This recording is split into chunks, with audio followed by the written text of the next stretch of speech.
Du lytter til Fitness MK, og i dag der skal vi lave opfølgeren til det interview, vi lavede i afsnit nummer 300 med Patrick Arnold, som ikke nåede at blive færdig, fordi at han blev kaldt tilbage på arbejde. Her i Fitness MK har vi snakket rigtig meget om doping og præstationsfremmende stoffer, og en af dem, der sådan har stået på Black Hat-siden af hele doping-spørgsmålet, det er Patrick Arnold, som der har været involveret i adskillige sådan kan man sige, doping- og kosttilskuds sager.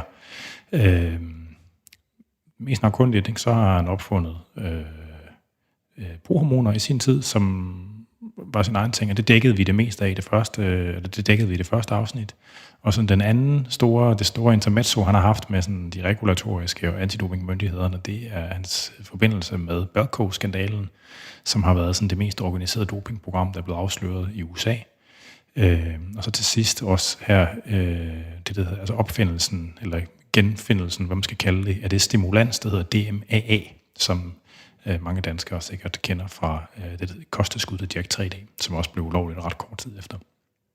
I det interview, vi skal lave i dag, der bliver det lidt mere juicy, end det gjorde sidste gang, kan jeg godt sige. Der kommer nogle afsløringer, som jeg ikke har hørt Patrick lave før, og jeg skal nok komme tættere på, hvad det er. I kan nok til at høre det på et eller andet tidspunkt selv. Men det bliver mere juicy den her gang. Jeg vil gerne på forhånd undskylde for forbindelsesproblemerne. Vi har ringet til ham på en Skype, til hans telefon fra min Skype-konto. Det var sådan, det kunne være. Det var sådan, vi kunne få forbindelse. Der gør der en lille smule forsinkelse på signalet. Så det er jo bare sådan, det er. Og så samtidig med, vi skal huske på, også at nogle gange, når Patrick, hvis der er nogle lange pauser, eller hvis han leder efter ordene, så skyldes det altså, at han har fået en hjerneskade efter et hovedtraume engang, som giver ham nogle problemer, han kæmper med, ikke? Jeg lyder også lidt forkølet. Det er fordi, at optagelsen blev lavet umiddelbart efter, jeg havde haft corona, hvor jeg havde sådan ret vedholdende forkølelsessymptomer i lang tid bagefter. Så det var vist i virkeligheden det. Jeg er altså vært Anders Nørgaard, a.k.a. Dr. Muskel. Og I skal huske, at I kan skrive ind til mig på afn@andersnørgaard.dk eller på programmets Facebook-side eller Instagram-side. Vi skal til i gang. Hello? Hi there. Can you hear me all right? This is Anders. Hello? Can you hear me? Yeah, I hear you. Can you hear me? Hold on a second. Yes, I can hear you.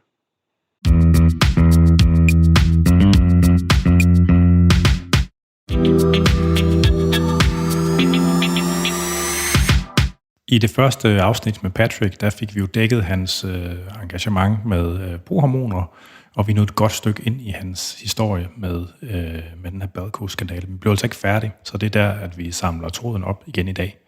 Så her i det første segment, der snakker vi en del om sammensætningen af det her dopingprogram, der var i BALCO-skandalen, og hans engagement i det.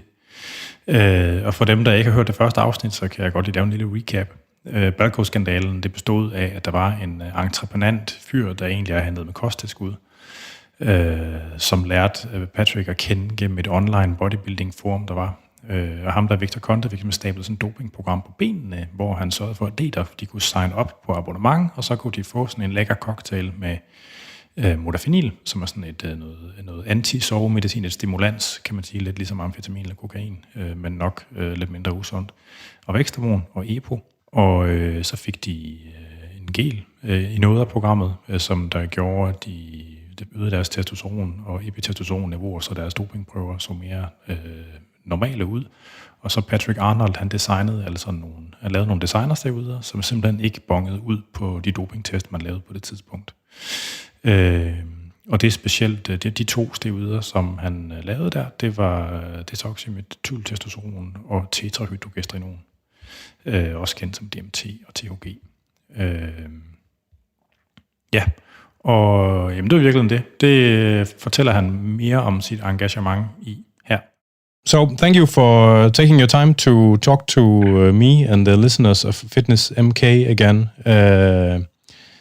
When we last talked, we stopped right after we've been talking about the BALCO scandal, and you described Victor Conte as the worst criminal ever. I think were your words. Well, the stupidest criminal ever. Yeah. Insofar as he just couldn't keep his mouth shut and would send everything by emails. And he would tell me, don't forget to delete the emails, as though deleting your emails means that they're going to disappear. And so in the BALCO doping program, people were given like the testosterone, epitestosterone gel and morphinil and EPO and growth hormone. To what extent were you involved in the program with the other drugs? I know you did the designersteroids, but with the other stuff? He said when the athletes were taking THG, the testosterone levels were that it threw the ratio off. Yeah.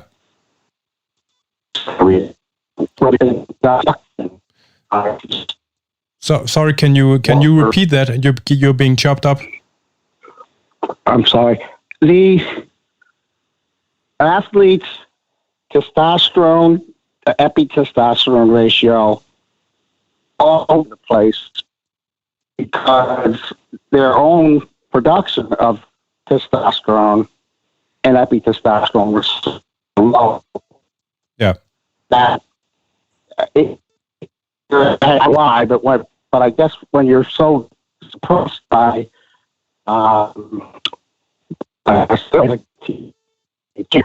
your own production gets so low, and then the ratio is screwed up for some reason. So he said, "What can we do about this?" And I told him that the East Germans give their athletes testosterone and testosterone. So both esters. Sorry, can you repeat the last part again? You're getting chopped up again. I'm sorry. This is not a good connection. Let me go outside. It's weird because right now when you're talking, it's perfectly clear, but that's weird. Yeah. It's okay now? Yeah, yeah. I'm gonna go outside. Sorry about this. Oh, no problem, man. I appreciate it.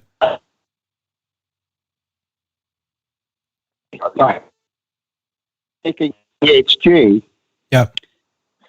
it suppressed their own natural production of testosterone and epitestosterone to the point where the normal 2-to-1 ratio was all over the place. I don't know if it was more epi or more test, but it was either or. Because when your levels get down so much, the ratio just gets all screwed up. So I had read a book or a journal article about the German or the GDR program of doping. And what they would do is they would give their athletes testosterone propionate and epitestosterone propionate in a 20-to-1 ratio. Now, the reason why they did that is because your body then metabolizes them so that your urine comes out as 2-to-1. Okay. Or whatever it's supposed to be, 2-to-1, or somewhere below 4-to-1 in a normal range. Yeah, exactly. I think back and so I suggested a topical formula as opposed to making an injection. Yeah. And I had a friend in Texas who was a pharmacist, compounding pharmacist. And he ended up making the stuff in a cream. Okay. And I basically hooked him up with Victor, and he made it and shipped it to Victor. And then later on, I think Victor had someone else make it for him. Okay. But Victor always maintains that he came up with it himself, and that's I don't know why he does that. He just wants to. I don't know. Doesn't matter. But that's how it went down. Yeah. So the testosterone the test epitest gel was not implemented until they started using the THG. As far as my memory goes, that is correct, because they did not have that problem with norbolethone. Yeah. As far as I recall. But I remember when they started using THG, it was so potent, it was so suppressive, that's when their ratios started to go wacky. Yeah. And their endogenous production of testosterone just went down to practically zero. How would you rate norbolethone and THG compared to commonly known androgens? Well, as far as suppressive HPTA, hypothalamic pituitary testicular axis suppression, THG definitely is probably one of the most potent steroids of any that I'm aware of. As far as anabolic effects, strength effects, all I can say is that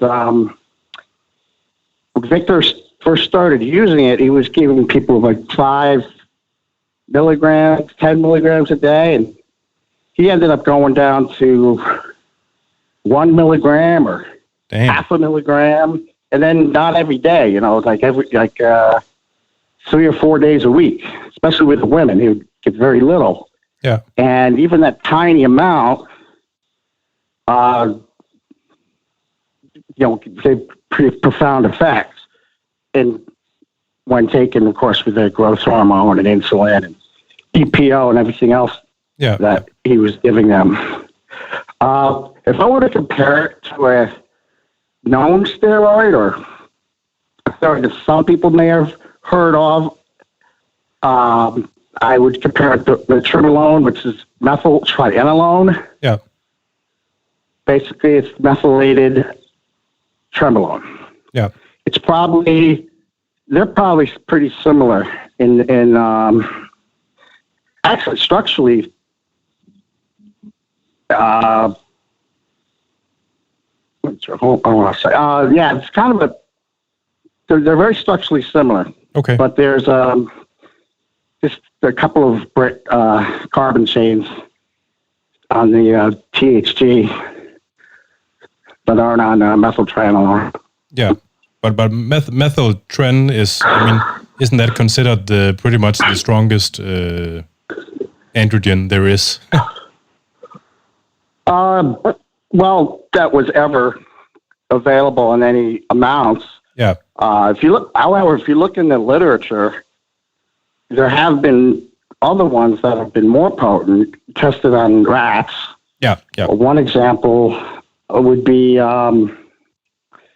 7-alpha methyl or 7-alpha 17-alpha dimethyl trembolone, which is basically trembolone methyltrianolone. So you look at, I don't know how many listeners are going to understand this, but if you look at the structure of methyltrianolone and you put a 7-alpha methyl on there, which is the same functional group that my Polarone has.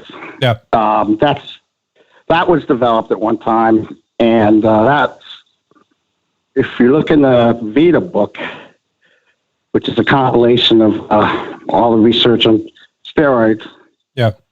Or most of it, it shows a listing, and it's the most potent in the listing. Okay. And what would you compare norbolethone to?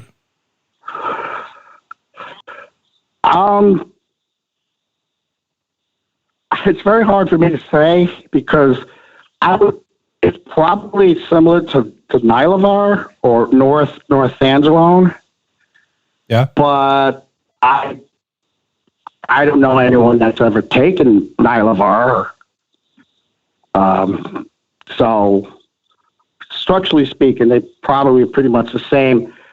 The thing with the Bolathone is that you gained a lot of weight on it. There was a lot of water retention. Okay. And so people got gains very quickly. However, that wasn't very good for these track athletes because they don't want to have excessive water weight. No. So when they switched to THG, they have that problem. And part of the reason may have been because research after the whole scandal showed that THG was actually anti-mineral corticoid. Yeah. Sort of like spironolactone. Yes. It shuts down your aldosterone. Yeah. Well, it is an aldosterone antagonist. Yeah. Yeah, but the problem that he confronted is using THC and other, I won't mention, is that it could make you very tight. Okay. Your muscles, the tone of your muscles would be too tight for, say, a sprinter or something. So they had to be very careful with how much they gave them and how often they did it to them, and physical therapy and all that. You don't want to tear a hamstring or something like that. So did they actually lose range of motion from tightness, or was it just a feeling of tightness? Yeah. Now I've tried stuff, and I know I could tell that it made me tight, which wasn't good. But I'm not a sprinter or anything, no. So I didn't really care. But yes, it's not good for an athlete. That depends, and most athletes, even weightlifting, you have to have your full flexibility, range of motion. Yeah. Be able to exercise correctly. I think the only ones that doesn't care would be Louis Simmons and Dave Tate.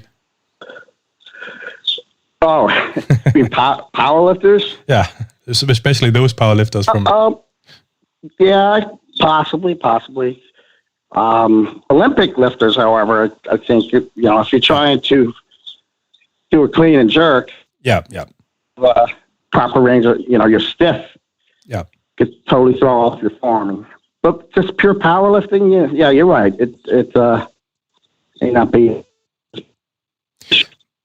But one thing, I've been a scientist working with sports and muscle physiology and how a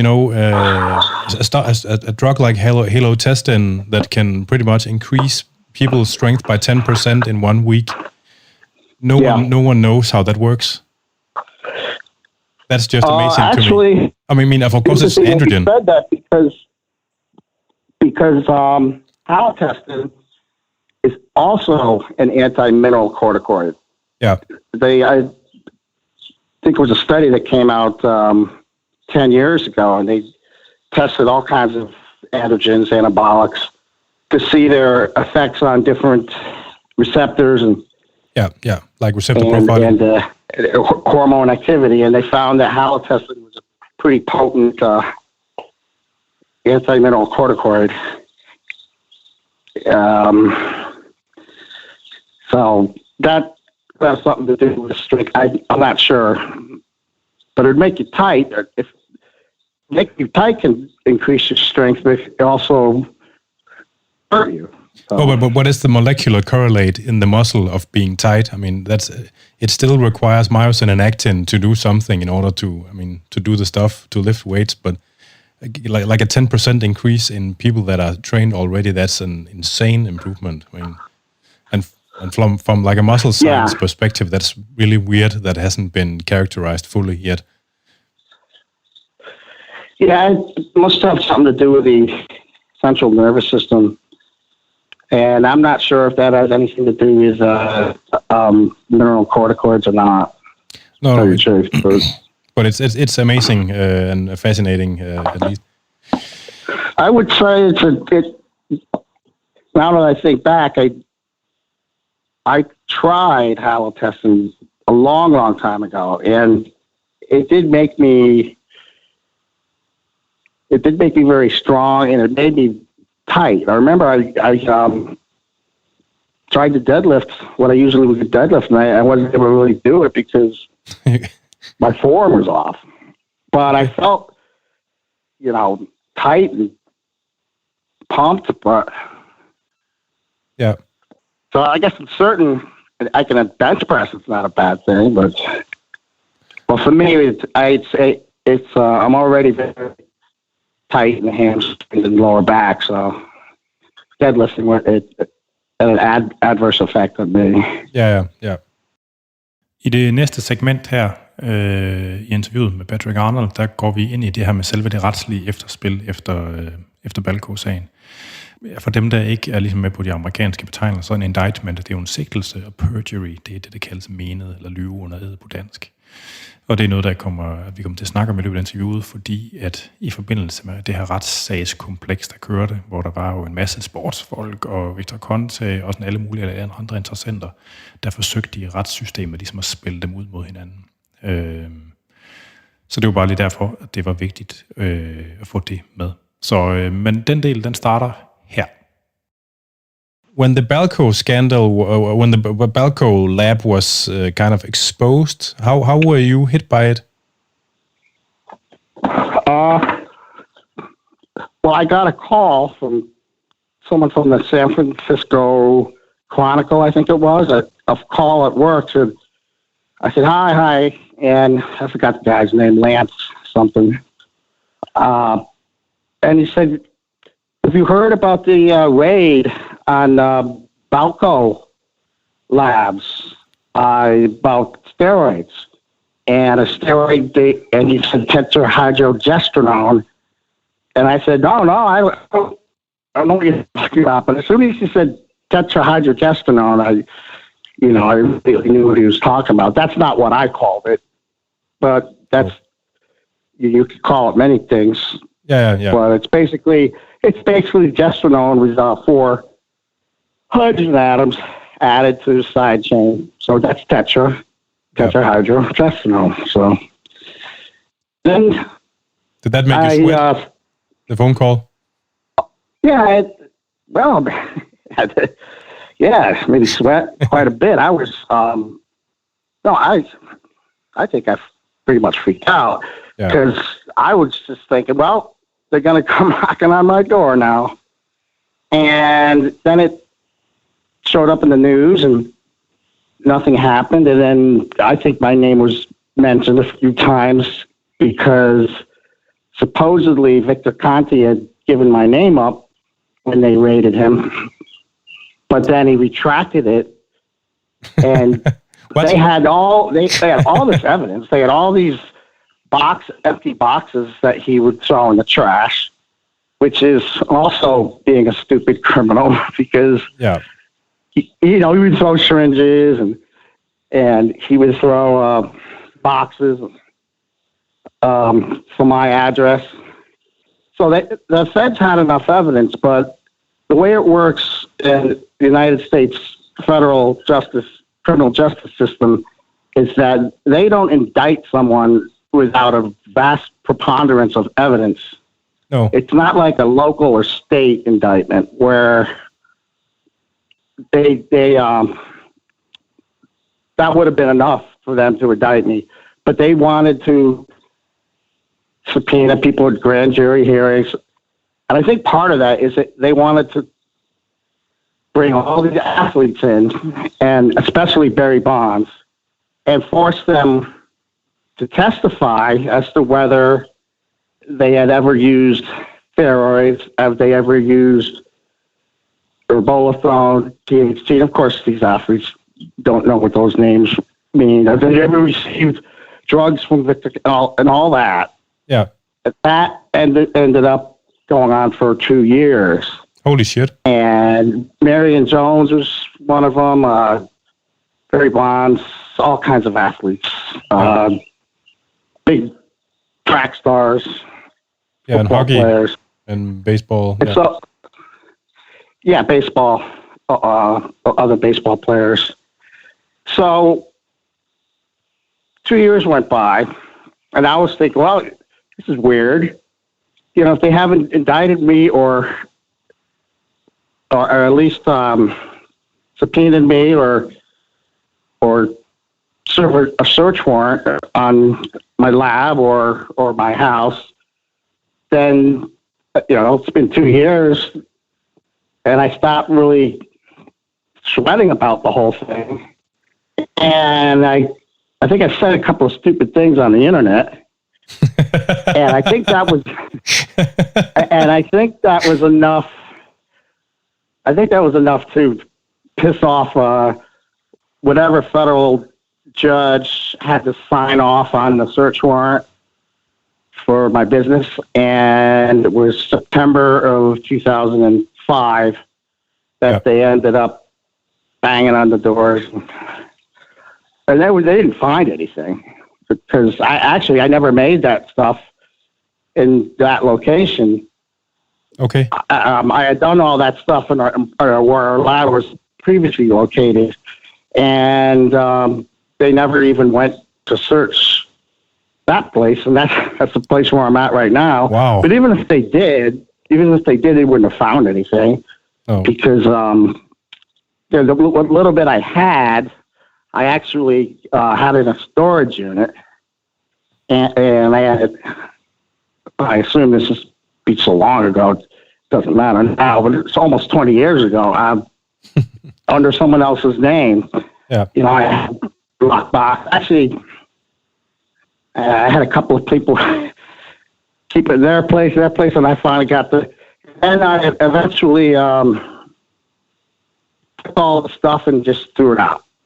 Yeah. Or in a cornfield. Some farmer got real lucky. Yeah, well, I don't know if steroids work on corn, but if they did, it would have been, like trees or something. So you just threw the crates in the field? What's that? You threw the crates? I would pour the liquids. Oh, okay. Yeah. Out. These are all in liquid form. Okay. Either like propylene glycol or vegetable oil. Yeah. And I would just pour it all out. I poured it all out in a cornfield, and then just threw the empty bottles, some random dumpster that far from everyone. Yeah. So what was the ultimate outcome? Well, the ultimate outcome was after I ended up being indicted. I don't know how long it was after the search warrant, but I think after the search warrant, they may have found some more information concerning some other people. And so they dragged, I don't know how, a dozen or more people to grand jury hearings, most of them being athletes, some being trainers, and they pretty much had to perjure themselves, or they would admit to cheating and doping, although that's not a federal offense. Giving a designer steroid to an athlete is not a law, or it still isn't a law. However, in the eyes of the World Anti-Doping Agency, they find out about it. You're banned for I don't know 2 years at least or something. Yeah, that's what everyone thought. And then after they served the indictment with me, I had to go to court several times. I had to fly out to San Francisco. And ultimately, I was indicted. I was sentenced. And before I served my sentence, this month or so before I served my sentence, I submitted to testify on the athletes that had perjured themselves, not to protect me, but really to protect their reputations with WADA, right? Yeah. So I had to go there and they asked me questions about all these athletes and say, no, I don't know. I never sent anything to them. So I'm thinking to myself, oh God, now I'm potentially going to be hit with a perjury charge. Yeah. Which ultimately might have made my prison sentence much more serious.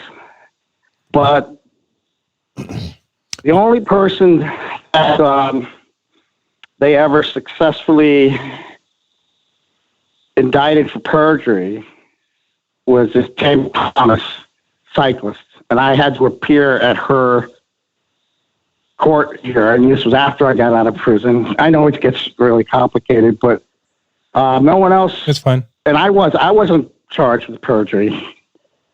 No. But I did go there, and I had to pretty much cover up most of what I knew about this Tammy Thomas woman. Okay. But I was really ashamed because she was a nobody. Okay. And it was kind of a warm-up for the Barry Bonds perjury hearing, which happened maybe 6 months later, and Barry Bonds got off. So, but the Barry Bonds has money. The perjury hearing was because they had said something else in court before. They found THC in his urine, I assume. Yeah. They had evidence, maybe from when they searched Victor Conti's BALCO offices and other things. But for some reason, his attorneys were so good that he was acquitted. Okay. Walked away. So. But perjury, that's lying in court, right? So what had he been lying about? What had I been lying about? No. What had Barry Bonds been lying about? And perjury is lying in court, right? Oh, he would. Okay, so before I was indicted, they were bringing Barry Bonds and Jason Giambi and Marion Jones, all these people to court to get evidence against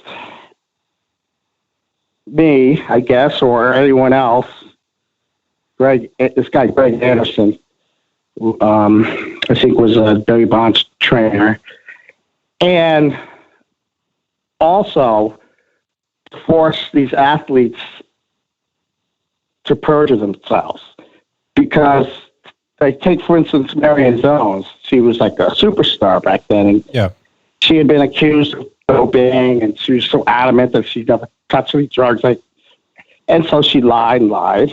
And they really wanted to get her to lie and then leverage her with the perjury.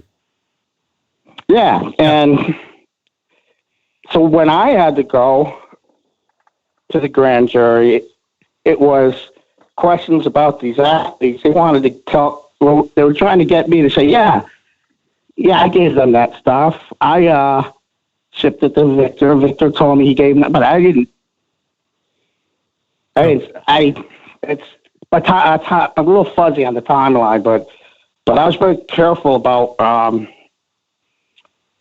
what I said, and I certainly didn't volunteer any information. And Marion Jones got away. I think she got away. I can't remember either. Really remember. Oh. Yeah.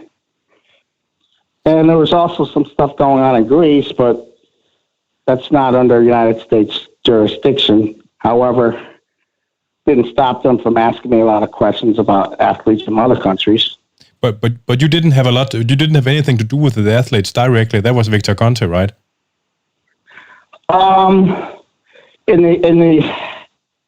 there were other trainers. Okay. In the United States, and one guy over there in the Mediterranean. It's about as specific as I want to be. He was a trainer, and he got he almost got in really big trouble. Okay. Well, it's pretty much widely known that he had these two track athletes that both. One of them I think this Contreras got a gold medal in Sydney, and this other one, Thanos.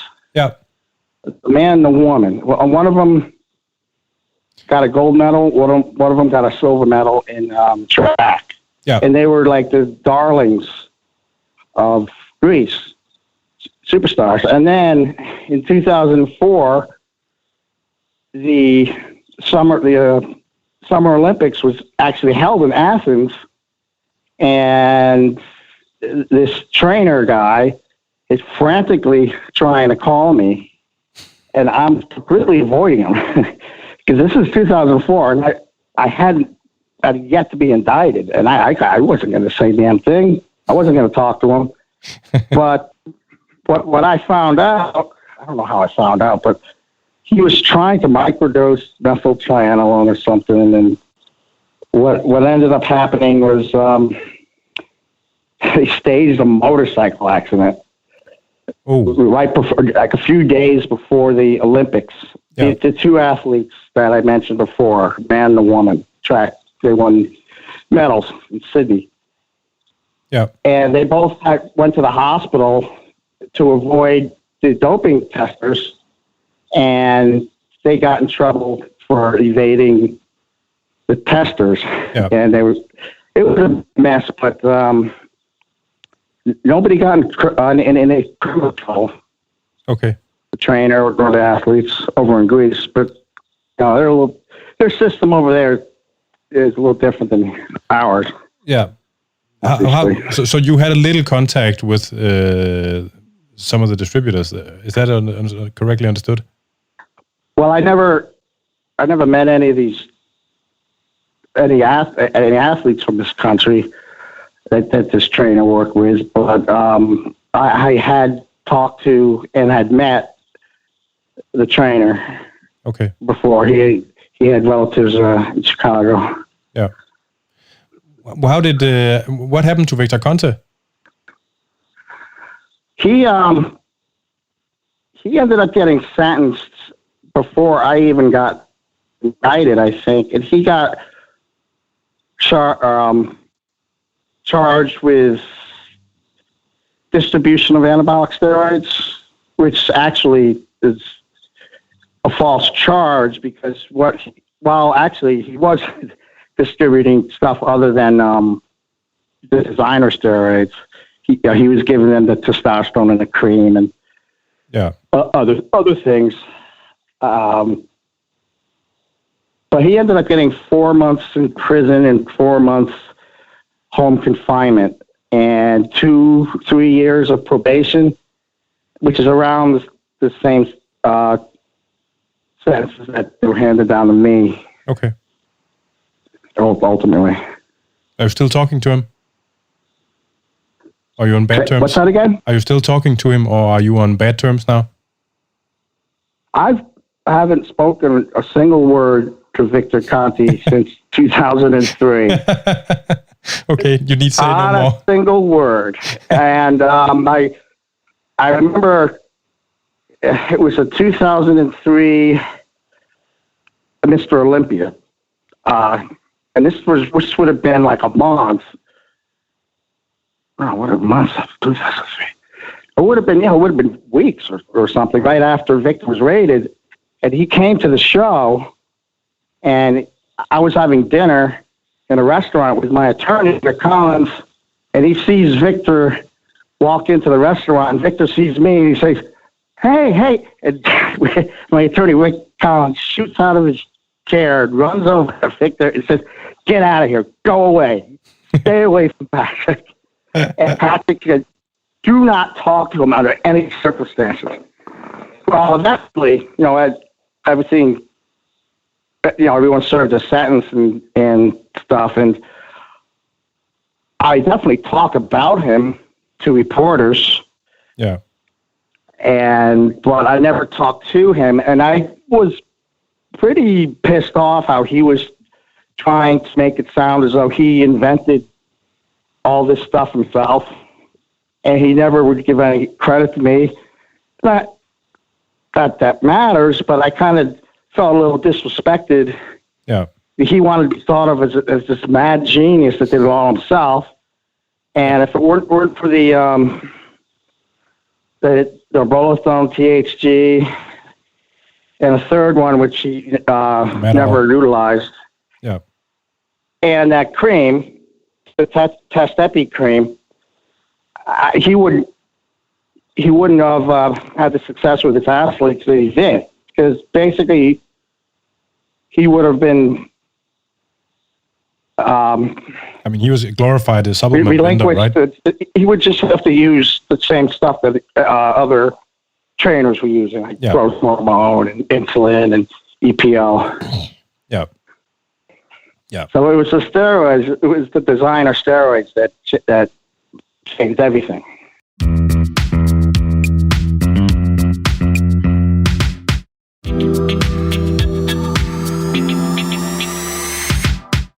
Og så kom vi frem til den juicy del af interviewet. Det startede egentlig med, at jeg begyndte at spørge Patrick til nogle af effekterne af de her designersteroider og logistikken omkring dopingprogrammet. Altså hvor mange, hvem har fået hvad, og hvor mange, og sådan nogle ting, hvor mange verdensrekorder og sådan. Undervejs så slap der nogle ting ud, som jeg ikke tror, Patrick han har sagt til nogen før på interview. Blandt andet, hvordan at han har solgt de her designersteroider til en meget, meget prominent træner, som dem, der har været lidt involveret i træningsmiljøet, nok ved, hvem er. Han er død nu, men det kommer senere. Og en ret prominent kampsportsudøver også, hvis navn også bliver droppet undervejs. Så jeg er lige ved at eksplodere for at sige det, men det skal jeg selvfølgelig nok lade være med. I kommer til at høre det selv lige om lidt. Det kom også frem, hvordan Patrick rent faktisk var den første, der fandt ud af, at det her stof, der hedder modafinil, at det måske kunne noget i forbindelse med at være præstationsfremmende. Altså hvordan det var ham, der ligesom fik det på BALCO, den her BALCO-ordning. Modafinil, det er et stimulans, som virker centralstimulerende, lidt på den samme måde som koffein, lavet, gør det lidt stærkere og lidt længere tid. Og i Danmark, der er det godkendt som en slags medicin til folk, der har narkolepsi, der er så oversyge. Men altså der er lavet studier på det nu, og man har fundet, at det er præstationsfremmende. De fleste former for stimulanser er en eller anden grad af præstationsfremmende, fordi formentlig nogle af dem, fordi de har et eller andet omfang af direkte effekter på, hvordan vores stofskifte virker. Men den dominerende effekt er formodentlig, fordi at de påvirker den måde, vores hjerne processerer og opfatter udmattelse på. Så når hjernen opfatter vi udmattet, så bliver den med til at skrue ned for vores evne til at præstere. Og det er sandsynligvis der, hvor stimulanserne ligesom smider en svensk knogle i maskineriet. Fortæller også, hvordan at der har været en muldvarp hos Don Catlin, som var den amerikanske antidopingjæger, som har hjulpet dem med at finde ud af, om man kunne tisse rent med de her designersteroider, hvilket også er en ret hissig afsløring. Så glæder jeg. Det her, det bliver the juicy bit. How many world or Olympic records do you think were broken while on the program? Oh, I don't know. I mean, maybe 5, 10. Okay. I think of 5 offhand, pretty much, and I'm sure there's others. Yeah. Because I distribute this stuff to people that then distributed it to other people. So there's probably athletes out there and trainers that were using it, and didn't even know were using it. Okay. So how many, is it known how many was on the program, the BALCO program? Yeah, I think it was, but I'm talking not just BALCO athletes, but other trainers. Okay. This other guy, a bodybuilder from also that same area of Europe, I sold it to him. He sold it. He worked at Victor, but he wanted for himself, and also this guy Charles Poliquin. Yeah, ended up getting it. he may have gotten it through this bodybuilder guy, and he called it. He made a name for it called the modified F or something. The what? F. Modified F, as in referring to Farazabal, which was the supposed compound that Ben Johnson took. And he was, I don't know how many athletes, Poliquin, 2000s, I don't know how many he gave him to, but he worked with a lot of top athletes. But now so the tentacles. But now you're just talking about the designersteroids, right? And the test epitest gel. Yeah. Okay. Yeah. No, not the. Not the I gel? don't know. After Victor started having someone else make this that gel, not the pharmacy guy in Texas. Yeah. He, I don't know where that stuff went, if other people used it, but I never had it made for anyone else. Okay. So I don't know. Okay. These are interesting questions that I actually never really thought about. But the Victor Conte version of the program with modafinil and EPO and HGH, is it known how many was on that program? You probably have good ideas. A lot of track athletes. And modafinil is another thing that I had. My pharmacy friend. Yeah. He provided that to Victor, because Victor also to the guy over in Europe, because he wanted an undetectable stimulant. Yeah. And modafinil, it's not a classical stimulant, but it does have a mild stimulant effect. So yeah, that was another one of my ideas, I guess. Okay. Where did that come from? A lot of them. What is that? Where did that idea come from? Well, I was familiar with modafinil because I don't remember where I read about it. I think I knew someone that had narcolepsy. Yeah. And we talked about it. And I thought to myself, this isn't tested for. And it was actually the guy in Europe that kept asking me, do you have anything that I can give athletes as a stimulant that's not banned? And I said, try modafinil. Yeah. And he said, yeah, it works. And then that's when I told Victor about it. Hold on one second. Yeah.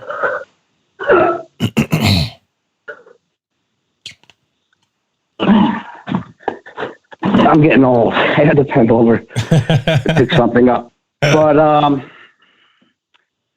and it ended up working. So Victor ended up using it with his athletes too. Yeah. And there must have been, since Victor, like I said before, thought that just hitting the delete button on his emails would get rid of all the evidence. So any emails that I may have sent him, where I probably mentioned modafinil, but I never, as far as the norbolethone and THC and Madol, which was he never actually gave the athletes, but he was testing it, kind of beta testing it. So those all, but he didn't know that. I didn't tell anyone the chemical names of those. I just gave them weird names and said, it kind of acts like this,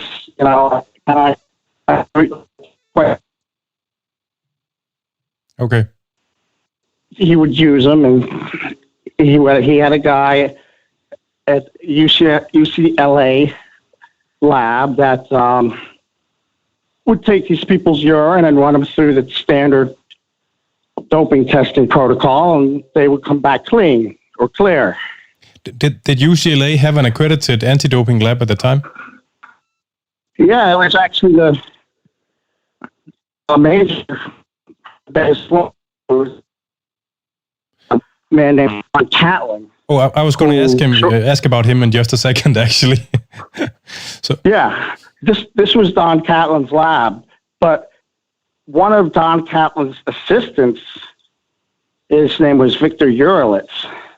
He had actually helped design the original protocol for testing anabolic steroids.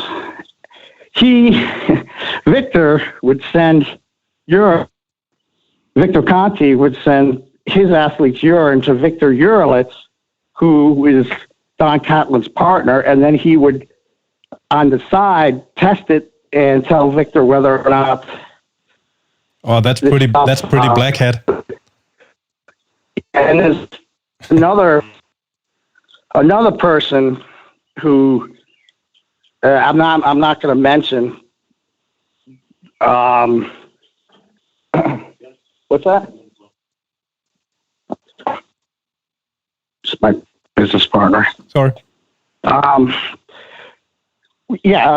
this guy worked both sides. So he would go meet with the main doping person in Montreal, whose name was Christiane Ayot. He would have dinner with her, and she would tell this guy. This guy was also from Canada. He would tell this guy everything that's going on, and we're on to these designer steroids somehow. And then he'd go back and he would tell Victor, and he worked with a fighter who was over in Japan. Big black guy's name, I forgot, Bob Sapp, I think the name was. And he actually bought more of the clear from me than anyone ever. Interesting. He bought, and he was like friends, worked very closely with this guy, and I just told you, worked both sides. It was a stupid game. Yeah. I wish everyone realized that the people that got indicted and were, shamed. Yeah, but a lot of people went off. It went a lot. There were a lot more people were, did a lot worse things that actually were traitors to their doping cause agencies. But if you were to guess, how many people do you think were on the BALCO program, like with the peptide hormones as well? Is it in the hundreds or in the thousands? Well, whoever Victor worked with, I don't know how many people he worked with, 20, 30. Oh, it's that, okay. But what I was telling you before is that this stuff was distributed to many other people other than Victor. Yeah. And they weren't using Victor's protocol. They were using THG and, with whatever they wanted to with their athletes. Yeah. Yeah. So, and I don't think any of them ever got caught. Because I think they were really interested in Barry Bonds, which led them to Victor Conti, and then they were really only just interested in Victor Conti's athletes, and then the other guy over in Europe, and they didn't really catch on to anyone else. So just the tip of the iceberg. Yeah, pretty much. Yeah, but I mean that's the story with all these doping cases when they're broken open, I guess. Oh yeah, some people get in trouble. Well, there's every one guy that gets in trouble, 10 other people get away with it. Yeah. They're doing the same thing. Yeah. For the people listening, the guy Don Catlin we were talking about before, he was like one of the generals in the and a scientist in the American anti-doping science and USAID community. He was a chief scientist of the United States Anti-Doping Agency. And he retired maybe about 2004 or something, 2005. So in many ways, he must have been kind of like your adversary in all of this. I mean, did you ever meet him?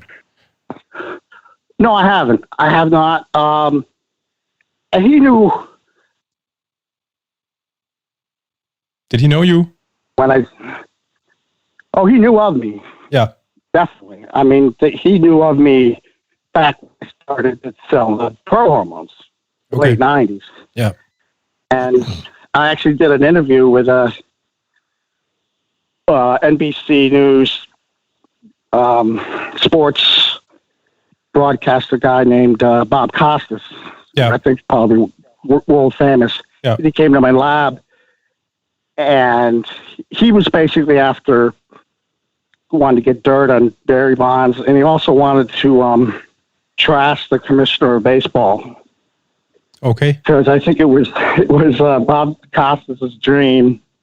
It may still be to one day be the commissioner of baseball himself, because he's a.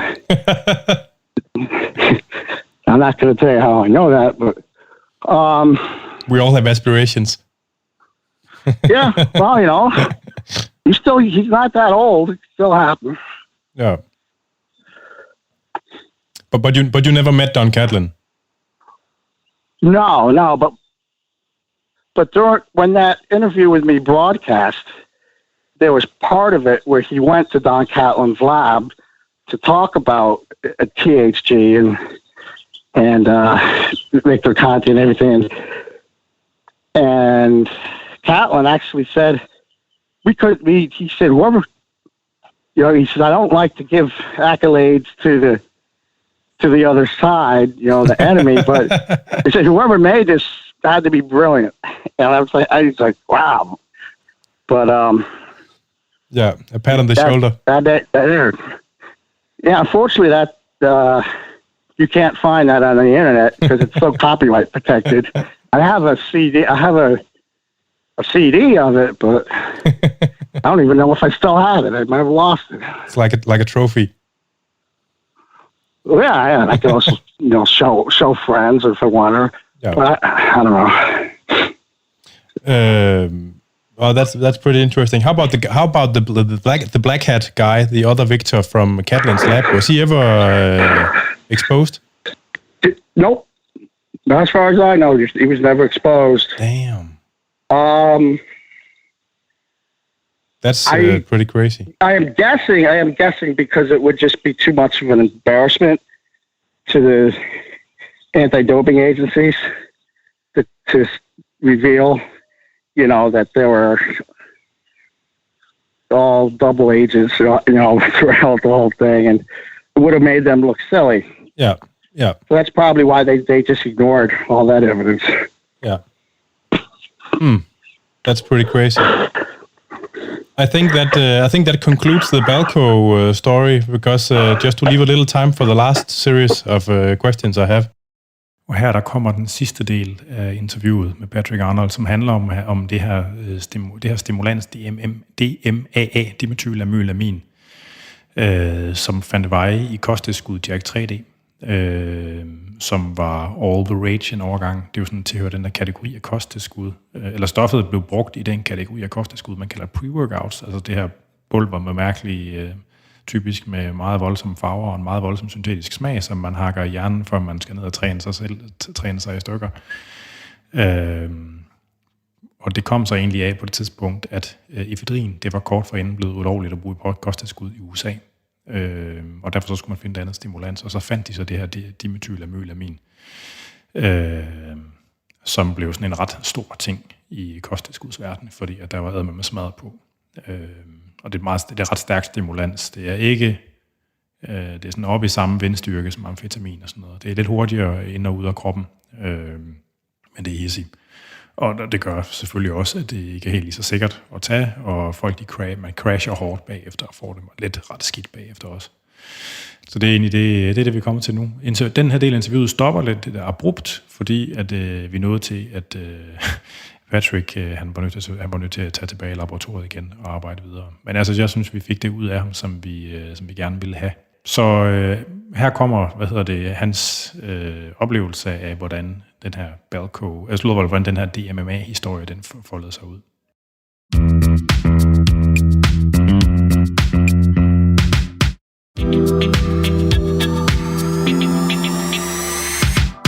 Which is about the DMAA stimulant. that people here in Denmark probably know it from the supplement Jack 3D, where it appeared the first. I can't remember the year, but it was around for a couple of years, and then just in a few marginal supplements. And that's your invention of sorts as well. Yeah, I discovered the chemical doing a search through an internet library of chemical compounds and abstracts, and I thought that it possibly, it actually was sold at one time as a nasal decongestant. Yeah. And I thought that it might possibly have stimulant properties. So I was able to procure a small sample of it, and I put 25 milligrams into these gelatin caps, and I gave it to 5 or 6 different people. And I remember the day. Some of them were people I worked with, and they were like, "Wow, man, I feel like I want to go work out." And then we went to lunch, and another guy I had given it to, we ran into him, and he says, "Holy crap, what is this stuff?" So then we tried to figure out how to manufacture it ourselves, but it was too difficult. And then we found someone that actually would manufacture it for a decent price. And then we started selling it on a product called AMP, which also had caffeine and a chocolate extract called chocomine. Yeah. And something else. I don't know what else was in there. That sold pretty well. And then we had a product called Clear Shot, which is liquid that had it. But we didn't have much marketing. And it wasn't until this guy, Jacob, found out about it and put it in his Jack 3D. Yeah. And then overhyped it. And then it became extremely popular everywhere. He made millions and millions, but he's serving a prison sentence now because not for that, but for other stuff, because he would put whatever the hell he wanted in his supplements. Yeah. And lie about the source, and they finally caught him, because people ended up dying or getting liver failure. Damn. From some betel nut extract. Well, he called it an extract. It was actually a synthetic compound. That sucks. Analog of, well, he deserved it. And I'm not going to shed any tears for him. Oh, no. But the DMAA was discovered in the 40s by Lilly. So when you stumble upon it, was it from a patent database or just a list of like a compound library? No, I think it was from a Russian article, and they were just looking at various compounds. Okay. And I don't know if this compound, I think this is after Lilly had patented it. Okay. As a nasal decongestant, but that's where I stumbled across it. And then when I did a search on DMAA, then I found out that it had been patented once and used for a short period of time as an inhaler. Yeah. To clear up the sinuses. So in ephedrine was made illegal a couple of years before this, right? So that's what made the hole in the market for it. Is that correct? Yeah, generally speaking, it's right, but it was never made illegal. But you regulated. can still buy ephedrine at all over the counter, or not anymore. But you could go to a pharmacy and ask for a certain brand of nasal decongestant. There's one called Primatene tablets that has ephedrine in it and a mucus, mucolytic. But if you try to sell it as a supplement, which some people, the FDA came down strongly on it. They never made it technically illegal, but when people would sell it, they'd send them letters, and they actually raided some people. That's a whole nother story. But wait a minute. I can get a little bit confused.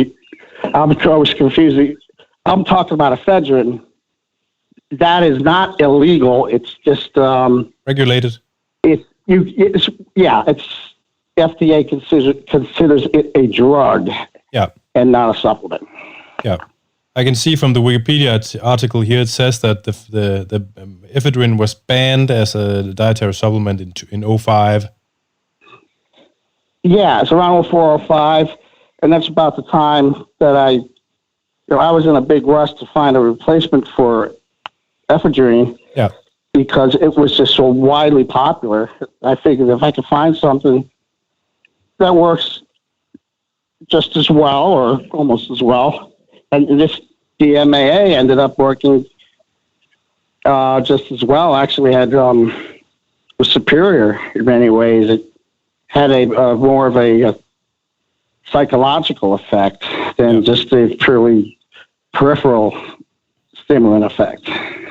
Did you look at any other stimulants alongside the DMAA? Yeah, I had looked at a few others, but nothing really compared to DMAA.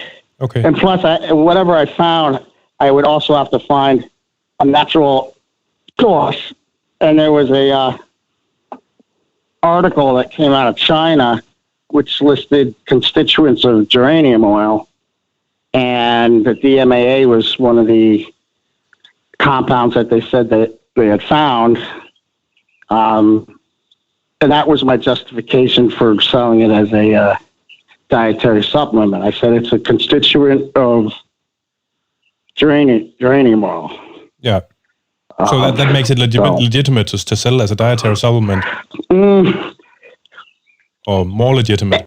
Sort of, yeah. There's a very big gray area there. Yeah, yeah. But the FDA had their opinion on it eventually. They said, no. So we don't consider that adequate evidence. So since then, there's been a couple of other similar compounds in the dietary supplements, DMBA and DMHA. Were any of those on your radar back then? Or are those later compounds?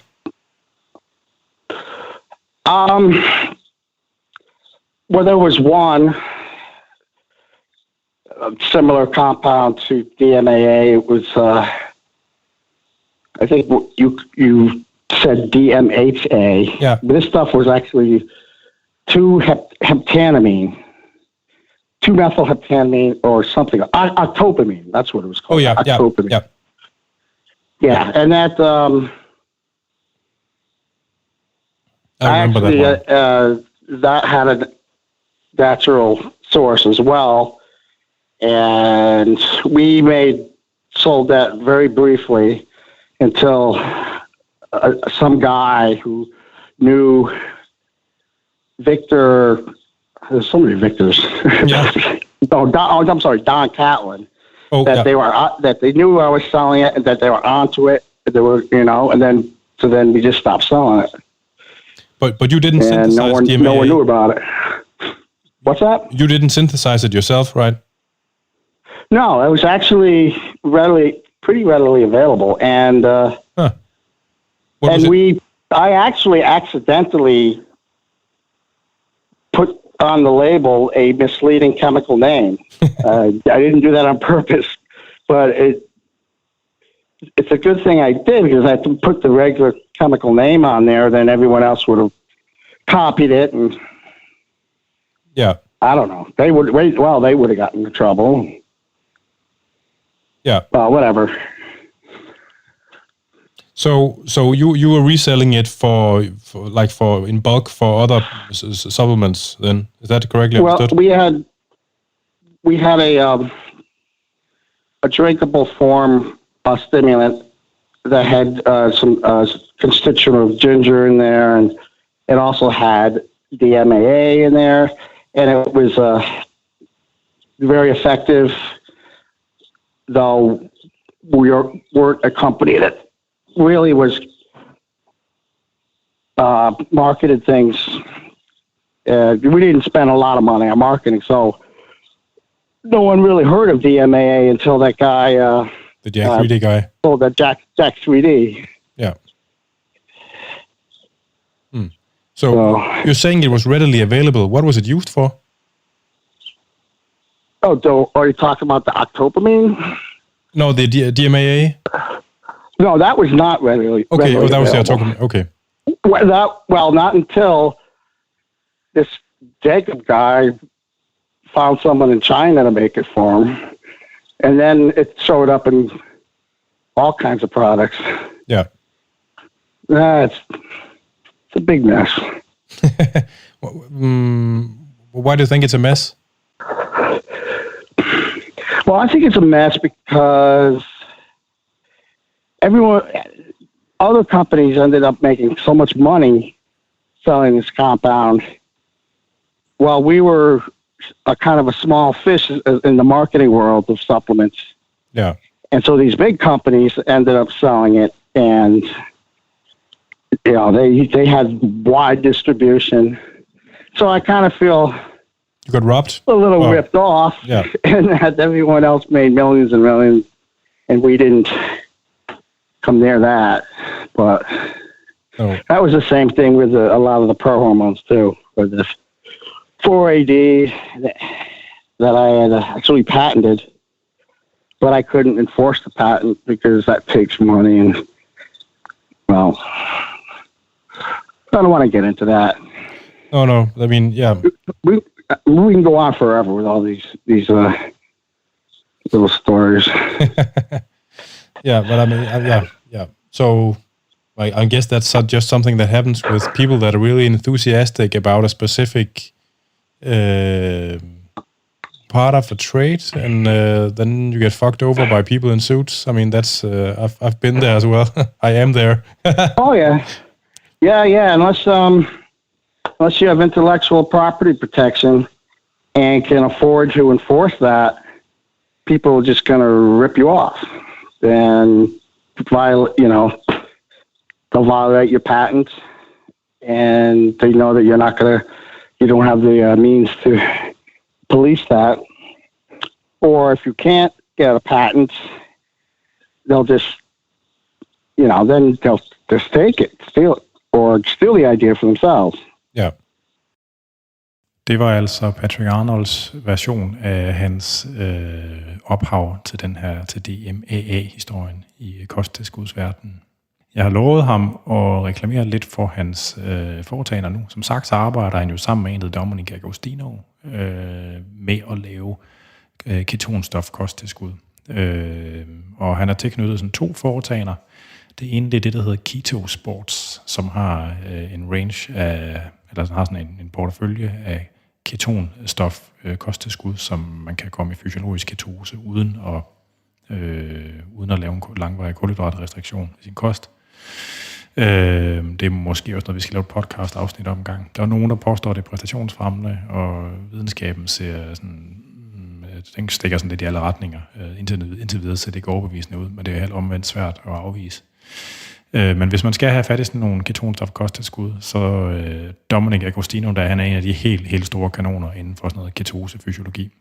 Så det er nok et ret godt sted at kigge efter det, hvis det er. Og det andet foretagende, han er tilknyttet eller arbejder for, det er noget, der hedder Prototype Nutrition. Så hvis man bare googler de der Keto Sports eller Prototype Nutrition, så er det dem, der dukker op.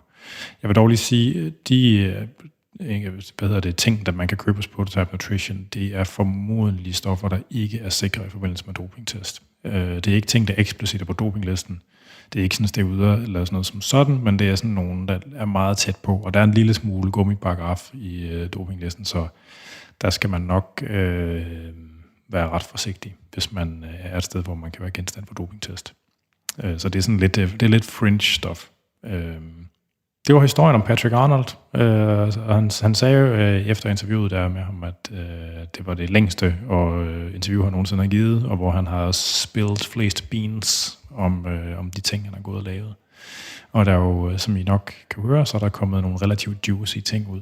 Så jeg er glad. Det håber jeg sagt mig også, at de er. Thank you once again. I really appreciate it. It's been awesome. Thank you very much.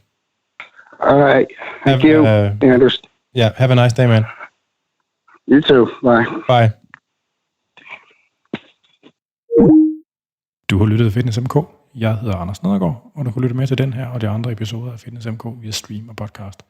Du kan streame det ind fra andersnedergaard.dk eller fra vores host Spreaker, og du kan podcasten fra alle de store podcasttjenester. Programmet det er produceret af Jonas Pedersen, og I skal være velkommen til at skrive ind til mig, og det kan man på fn@andersnedergaard.dk eller på programmets Facebook-side eller Instagram, som begge to hedder Fitness MK.